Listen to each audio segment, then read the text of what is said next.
Good evening, everybody, and welcome to the Manchester United. Welcome to the United Community Channel, and we're back with another video. And it's Transfer Friday, Transfer Talk for Friday. Plenty of things to get into today. Again, usually with Manchester United, as we know, in years gone by, that there's going to be plenty of players being linked with us. Plenty to get into today. Loads of players, lots to discuss. We're going to discuss Frankie de Jong. Obviously, is the main transfer target. Is the main, I suppose, target Manchester United have had. It's in the press at the moment. We're going to talk about Ligt, a potential reunion with Ten Hag. We're going to talk about Calvin Phillips to Manchester United as well. We're also going to talk defenders. Pau Torres, again, being linked with Manchester United, of course. We have other links then, obviously, updates on the Darwin Nunez situation and whether, I suppose, talks are progressing there as well. Plenty of other things. Steve McLaren. I want to talk about Cristiano Ronaldo as well. There's been some strange news with Cristiano Ronaldo, but we'll get into it. But I suppose let's start off with the main story, and that's Frankie de Jong. And, I suppose the story broke a couple of days ago, and it, took off like wildfire, really.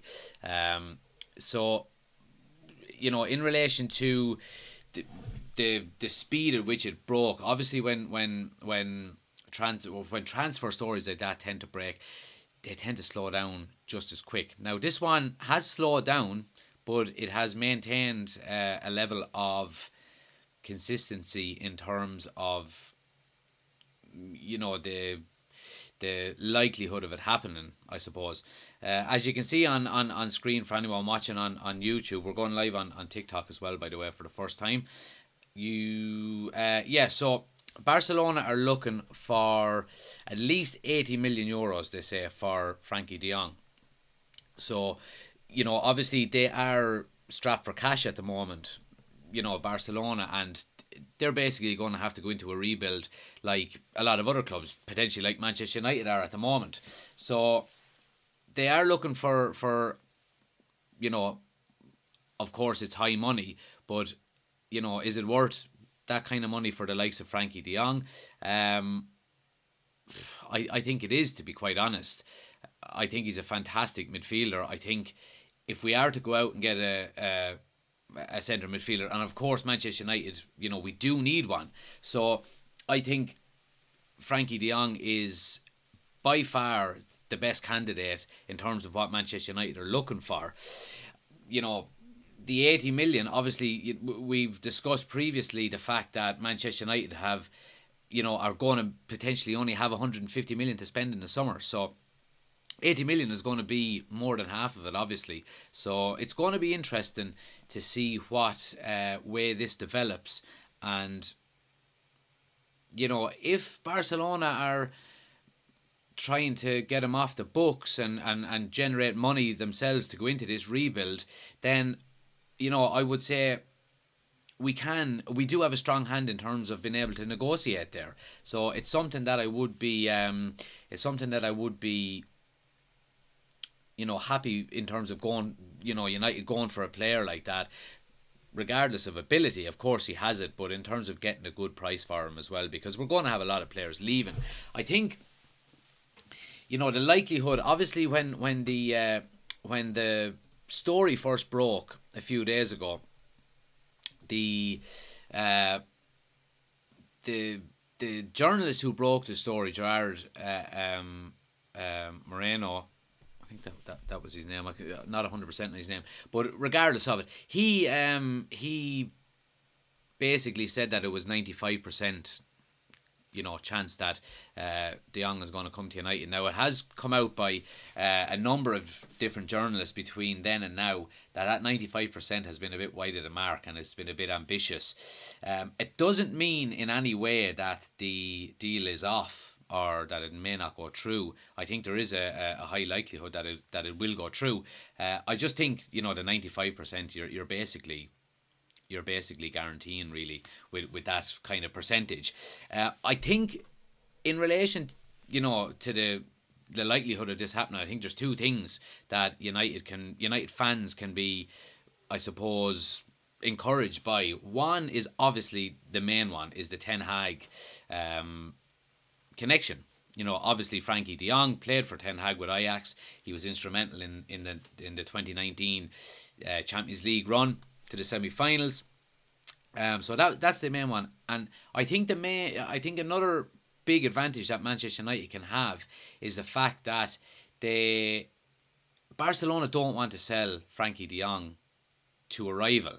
Now, obviously, Manchester United are not a direct rival, and you'd be saying, well, they play in different leagues, but obviously with the Champions League, the last thing Barcelona would want would be to sell Frankie de Jong to the likes of Man City or PSG, and 6 or 8 months later he's knocking them out of a Champions League. So I think that will play into Manchester United's favour. I think the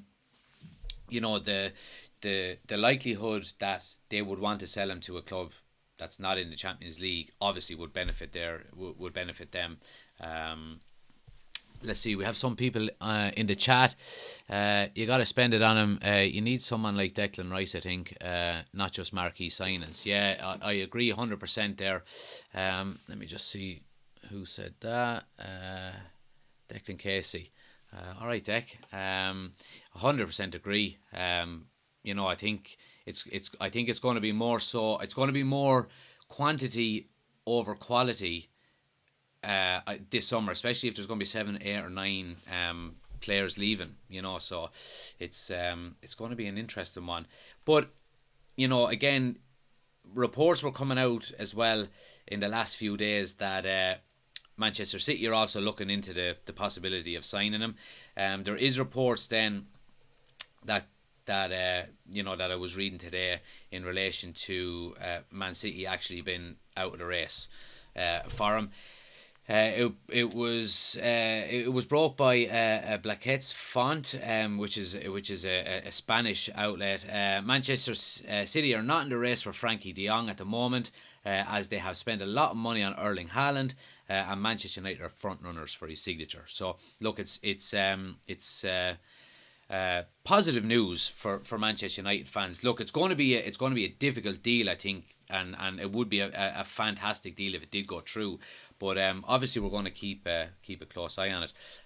Let's see, is there anyone in the chat? Just Bellion says, just pay the 60 million and get it done. I agree. I mean, if we could get him for 60 million, absolutely. Just get him signed, and the quicker the better. Obviously, it would be more beneficial for Manchester United and Erik ten Hag to have his signings made as quick as possible, so he can have them all there for pre-season. The last thing you want to do is United go on their pre-season tour of Asia, and we're still waiting on signings to be made. So and then it takes longer for them to come up to speed with the plan, things like that. Kirk says we need at least 6 signings. Yeah, I agree, Kirk. Without a doubt, I do think we need at least 6. I would be surprised if we're not going to make 6 marquee signings. Absolutely not. If we were to go out and get, for example, the 3 main targets that I suppose names that we've been linked with so far have been Darwin Núñez. You're not going to get him for less than 60 million. Now we're looking at De Jong for another 60 million sterling, so 80 million euro.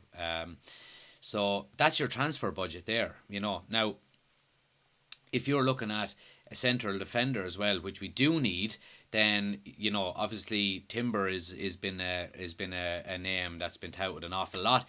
If you could get him for 30 million, we're going to have to look at sales from other players then as well to build back up that transfer kitty. But players like obviously Kamara is going on a free. I don't know if United would be in for him.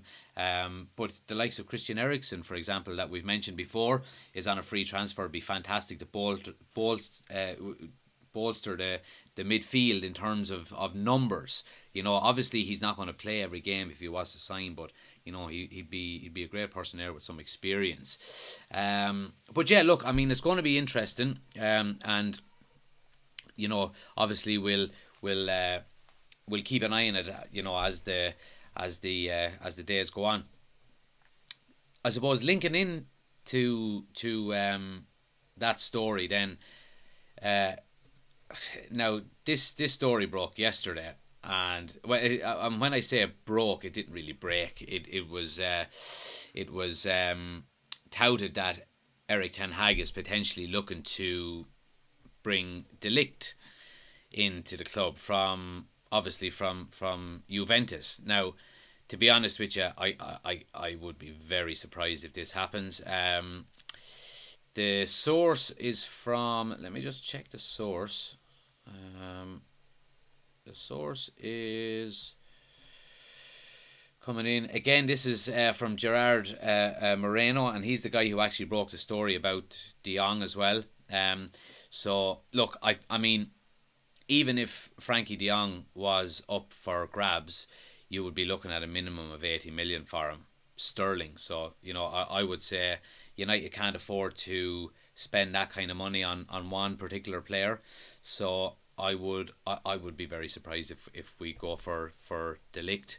To be honest, I don't even know if Juventus are looking to sell. To be honest, it was just a kind of a flippant comment, I would say, more so. So look, I don't think that's going to happen. But look, getting back onto midfield, obviously De Jong has been the major name that we've been linked with, obviously over the past couple of days, but something that's been rumbling on in the background and has been, again, gaining some steady momentum has been Calvin Phillips from Leeds United.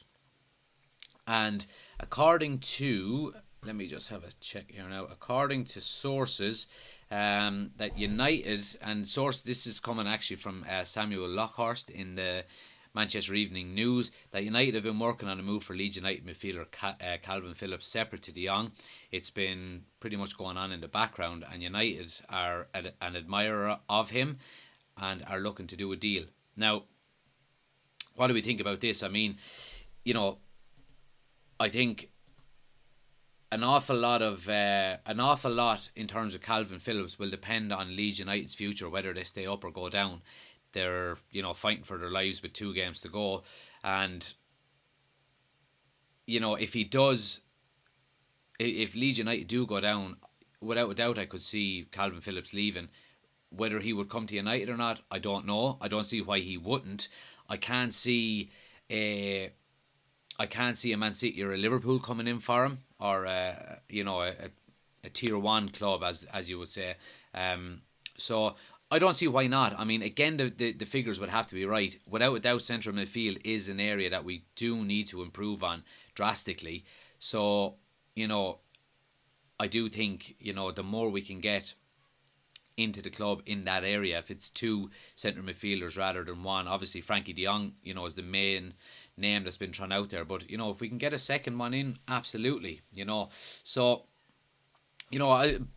by all means I wouldn't be against it. In terms of the deal, again, it's hard to get a player for less than 40 million these days, and especially when United come calling, it tends to be, pick up the phone, hello, it's United, or who are you looking for, and just put another 20 million on top, so I think the incoming board and John Murta and our technical directors, and of course Ten Hag himself, will be looking to address that, and obviously we don't want to be taking advantage of it all. We need to be getting players for the right money. But again, according to sources as well, again, this is Samuel Lockhurst, that West Ham and Villa are also interested in signing him. So, of course, this will come down to if Leeds United get relegated. If they stay up, you would expect him, if he does leave, he will go for more money. But if they go down, obviously they'll be looking to recoup money in ways, in as many ways as they can. So you might be able to strike a deal there for a little bit less. But absolutely, look, I wouldn't be against it. He's not a world class centre midfielder by any stretch of the imagination. But I think he would be a good squad player. I think if you can get him for the right price, the kind of player that kind of bridges that gap between where we are now to potentially getting to top 4, third onto second, then you'd be looking at improving again as the years go on. So absolutely, I wouldn't be against it at all. Alex is in the chat. Good to see you, Alex. But yeah, I suppose another area and a very important area that United have been looking to improve, and it's without a doubt an area, in my opinion, that we do need to get at least one player is centre back. So again, the main two links that we've been linked with, obviously the Timber issue and story has kind of died down the last few days, given the fact that, you know, it's all about Erik ten Hag from Ajax, and, you know, is he going to try and bring one, two, maybe even three players from his current Ajax squad into the fold with Manchester United? I think United are kind of, and rightly so in my opinion, are just letting the dust settle. For the fact that we've got Ten Hag and we're taking him off of Ajax, they do want to, and there is a lot of respect between the two clubs, you know, given how easily the deal was made. I think United are just letting the dust settle with Erik ten Hag and letting Ajax come to grips with the fact that he's leaving before we go back in and maybe make an approach for a player. Because the last thing United want to do is, okay, we're taking your manager. Oh, and by the way, can we have Anthony and can we have Timber? And they would just say, absolutely not, go away. Whereas, you know, if you just let the dust settle, give it a week or two, you know, and then maybe go back in with an offer. But I would be surprised if an Ajax player didn't come to Manchester United this summer. You know, we've been linked with, obviously, with Anthony and Timber, but I would be surprised if Ten Hag doesn't bring at least one of his former players with him. And, you know, is he a good option? I think he is a good option. The one thing I do like about him, and, you know, and this is obviously, you know, we're mentioning Timber and Pau Torres in the same breath here, is obviously we see it with Ajax, and Erik ten Hag likes to play a high line, so your defenders have to have pace and have to be able to play a high line. Pau Torres is one of them defenders as well. He is able to play a high line. It's you know, obviously the games that the majority of people outside of Spain would see are the Champions League games. Obviously the game against Liverpool, and, you know, they were very deep. They weren't playing a high line, for the only reason being the fact that they were actually playing against Liverpool. You know, we'll hold our hands up, as much as we hate saying it, one of the best teams in the world. So, you know, he is well able to play a high line. He has a lot of pace. He's very tall, and you know, obviously he's good in the air, but he's also good with the ball at his feet. So he is going to leave Villarreal this summer, without doubt. So, you know, it's going to be interesting to see just how much maybe he's going to go for. You know what I mean? So, like, if we're looking at figures there, I mean, Fabrizio Romano, just putting it up on the screen there, Fabrizio Romano came out and said Manchester United are discussing Pau Torres as one of 3 or 4 options for the new centre-back. No proposal made yet, as it depends on Erik ten Hag's decision and Man United's board changes.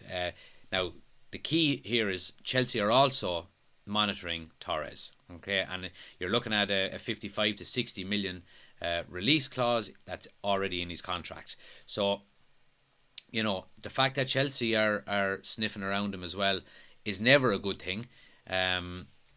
Obviously, given the fact that they're going to be playing in the Champions League next year and we're not. So it's going to be interesting to see, you know, what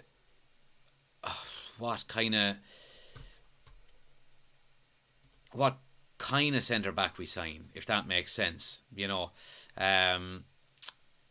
So, you know, are we going to go for a Pau Torres for 55, 60 million and go all out for him and try and get him? Or are we going to maybe go for a... Now, obviously, Timber is still a very good player, but you would get him for cheaper, 30 million, maybe 40 million. So, again, United have to be smart in terms of their transfers.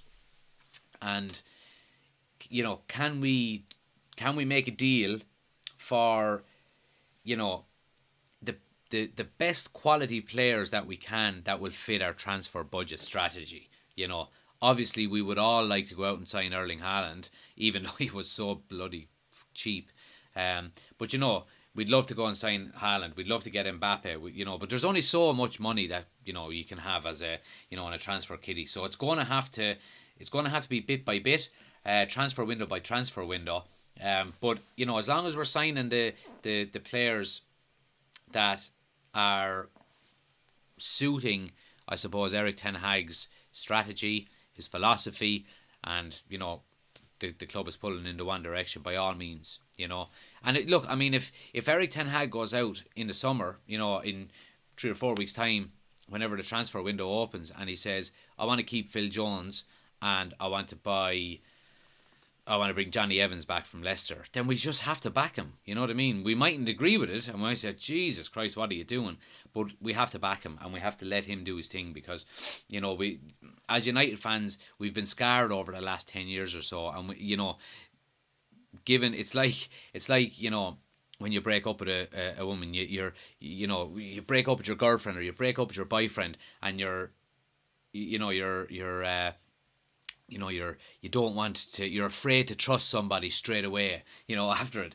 And it's similar like this, we've been scarred with bad decisions throughout Manchester United over the last 10 years since Ferguson left, with, bad managerial appointments, bad signings, bad atmosphere in the dressing room. We're scarred as fans. So I think we do need to open up a little bit with Erik ten Hag. We need to allow him to do what he wants to do, and just trust him.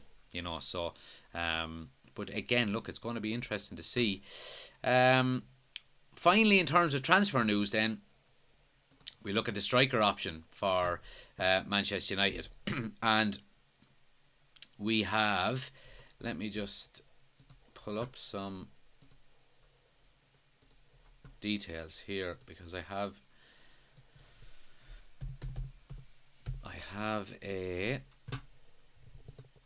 just a stat I want to put up on the screen. It's, let me see now. This is music to my ears. So we're talking about Darwin Núñez here, and the likelihood that he's potentially going to come to Manchester United. Now, the stat that I just put up on the screen for anyone that's watching on YouTube is, in my opinion, just, it just filled me with joy, the fact that we're actually been linked with a player like this. So, Darwin Núñez, in relation to the season he's having, he's played 41 games for Benfica with 32 starts. He's had 34 goals and 4 assists. And, and obviously, when you see stats like that about a player being linked with your club, it just warms your soul a little bit, doesn't it? It just puts you in a good mood, and it gets your hopes up, and it is going to get Manchester United fans' hopes up that if we can sign a player like this, that we're potentially going to turn a corner, and we're going to kick on and take the first step in a long road to getting back to where we need to be. So, by no means obviously we haven't been hearing about Darwin Núñez in the past few days, given the Frankie de Jong story has taken priority. But by all accounts, it is without a doubt, still well on the cards. United are still working on a deal in the background, and the his I suppose Darwin Núñez's representatives are keen on him to move to the Premier League. Okay, now obviously we did see that PSG were interested in him, and they are still in the mix. They're going to be, I'm sure they're going to be putting an offer forward, for him as well. And in the last day or two as well, the latest update on is that Newcastle United are actually preparing a bid for him as well. Now, look, I would be shocked if he went to the likes of a Newcastle. Now, obviously, Newcastle are going to throw ridiculous money at him, and that's well within their right to do, without a doubt. But given the season he's had, given the reputation he's building at Benfica, I would be very surprised if he goes to the likes of Newcastle, with no European football at all. And, you know, are they going to get European football next year would be a big question for Newcastle. I think, you know, obviously, you know, they made some signings in January, and the second half of their season has been a lot better than their first half. So I think next year for Newcastle, if they could get into any of the European positions, you know, top 7 would be a success for him. So for that reason, I don't see him. He would be going to Newcastle potentially waiting 2 to 3 years for Champions League football. That's if it happens. So I wouldn't be worried about the link there. But again, it's good to see that, you know, reports are still being put out there that United are working on a deal in the background. They're putting their plan forward, I suppose, their portfolio, whatever you like to call it. So it's going to be interesting to see. You know, United are being linked with these good players. Can we get them all? I don't think we could afford them all. You know, if you were to ask me now, you know, you have Darwin Núñez, you will get him for 70 million, 60 million probably. It's you know, when you're putting them kind of goals up, regardless of the league you're in, obviously it's in the Portuguese league, it's not one of the top 5 leagues. You're still gonna, you know, I suppose, bring in a high transfer fee when you're scoring 34 goals in one season, regardless of the club you're playing for. So it's going to be interesting to see. I would love to see him at the club. By all accounts, Erik ten Hag does like a big striker, a target man nearly, and by God does he have it. He's a big chap, and he looks the part as well. He looks a lot similar to the likes of Erling Haaland. Now, he's not at his level by any stretch of the imagination at the moment, but he does have the same build. He has the same stature, and you know, he looks the part. So yeah, so that's the transfer news. In relation to other news at Manchester United, just to run through it real quick, we've had obviously Ten Hag has had his meeting with John Murtagh, the CEO, and it was great to see the fact that he won the league with Ajax, and literally the next day he was in a board meeting with Manchester United, you know, getting the plans laid out, giving his, I suppose, giving the board the players he's looking to sign potentially, things like that. So it was great to see. The main snippet of information that we got from it was that Steve McLaren attended the meeting, and that he's potentially going to be coming in as an assistant under Ten Hag. Now, he's not going to be the assistant manager. He's going to be obviously a assistant manager. Van der Gaag, who is obviously Ten Hag's assistant at the moment with Ajax, is pretty much signed, sealed and delivered as well. It's been going on for a week or two about a potential contract. Van der Gaag did come out and say to Ajax, I'm pretty sure Ajax actually offered him the role as first team coach, but he turned it down to go to Manchester United. He wanted to go to Manchester United, so it was just the finer points that they were looking to work out in terms of his contract with Manchester United. But that seems to be pretty much sewn up now. And yeah, so Steve McLaren attended the meeting, and it looks like he is going to be coming in as an assistant. Now, what do I think of that? I don't think it's a bad idea at all. I think Steve McLaren is a good coach without a doubt. He was coach with Manchester United during our most successful period in history. You know, he was there for the 99 treble and the following season as well. So, you know, I'd have no problem with him coming in. And what I do like about it as well is that he would have the previous with Manchester United. He would have the culture. He would have the know-how about how the club operates, how it runs. So that can only be beneficial to Erik ten Hag. So by all means, it's something that, you know, I'm without a doubt, you know, happy with if it does get over the line. And I think it's important that Ten Hag is allowed to bring in who he wants to bring in. You know, I don't think, and United have been guilty of this in the past, where a manager comes in, and no less Rangnick, you know, a manager comes in and Rangnick was basically given Fletcher and told he's going to be your assistant. Whereas now, obviously, Ranić was a kind of a one-off circumstance. He didn't have a backroom staff really, because he wasn't really managing. He was he was obviously more so a director of football, as you would say. So, but I think back to the original point, I think Ten Hag should be allowed to bring in the coaching team he wants to bring in, because obviously he's been successful with Ajax with that coaching team. Why shouldn't he be allowed to carry them on with him? So absolutely, without a doubt. So other news then, we had the new kit got leaked, just to kind of, I suppose, lighten the mood. The new Manchester United kit got leaked, and I don't know, was it leaked or is it just out? But it looks vintage. What I would say, for anyone watching on YouTube, you can have it up on screen there. It does look very, very vintage, and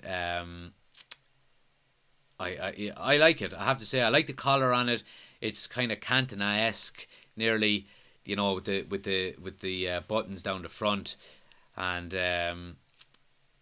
it kind of throws me back to let me just pull the picture back across. It throws me back to the 97 kit, if you see this one.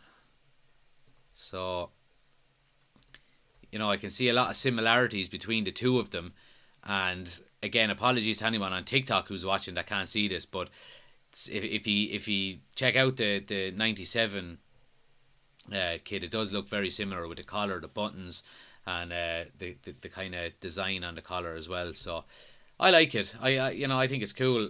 Look, I'll most definitely be getting one, and I'll be getting my daughter one as well. So I like it. It's I think I love Adidas. I was always more of a Adidas to Nike. I was delighted to see when United went back to Adidas. That kind of vintage retro style. And so that's the kit. What else were we looking to discuss? So yesterday, Cristiano Ronaldo, and congratulations to him, won Player of the Month for the second month in a row. Or sorry, not the second month in a row, the second month of the season. So he's won it twice this season now, which is fantastic. The fact that he can win a Player of the Month in this Manchester United team at all just goes to show how fantastic of a player he is and how good of a season he's having. I'm really happy with that. What I couldn't believe then is that yesterday he wins Player of the Month, and today he's not included in candidates for Player of the Season, which I was very surprised with. It baffled me a bit because, given the team he's playing in, he's scored over 20 goals in the season in this fucking terrible Manchester United team. That alone should be enough to get him in, at least in the conversation. So I was very surprised by that. He's had a fantastic season. 23 goals he's had in all competitions. I was surprised by it. I think he did deserve to be, at least within a shout. But look, I mean, it's not the end of the world for United fans. All we want to see is him staying again next season. So, but look, I suppose that's everything at the moment, guys. We don't have anything in the chat. Let me see with TikTok, nothing there either. So, look, I suppose we'll finish up. Thanks to everyone who tuned in. If you're still tuned in, please hit a like on the videos. Hit subscribe on YouTube, and you can hit follow on TikTok if you want to see more. And we're going to be back for a watch along tomorrow on YouTube. So if anyone on TikTok is watching, you want to go over to the YouTube page, you can hit subscribe over there. We're going to do a watch along for the FA Cup final. We're going to be live from 4 o'clock tomorrow, and we're going to be doing more of these transfer shows and Manchester United news shows as the days and weeks progress and we get into the transfer window, because it's going to be a big one for Man United. It's going to be probably the busiest transfer window we've had, in a long time. even, you know, back to Ferguson's days. You know, I've never, I don't remember so many players leaving and we needing so many players in. So, but yeah, that's everything, guys. Thanks for watching. Smash a like on the video, hit subscribe, follow, share, all that kind of crack. And we'll see you tomorrow at 4 o'clock for the FA Cup final watch along.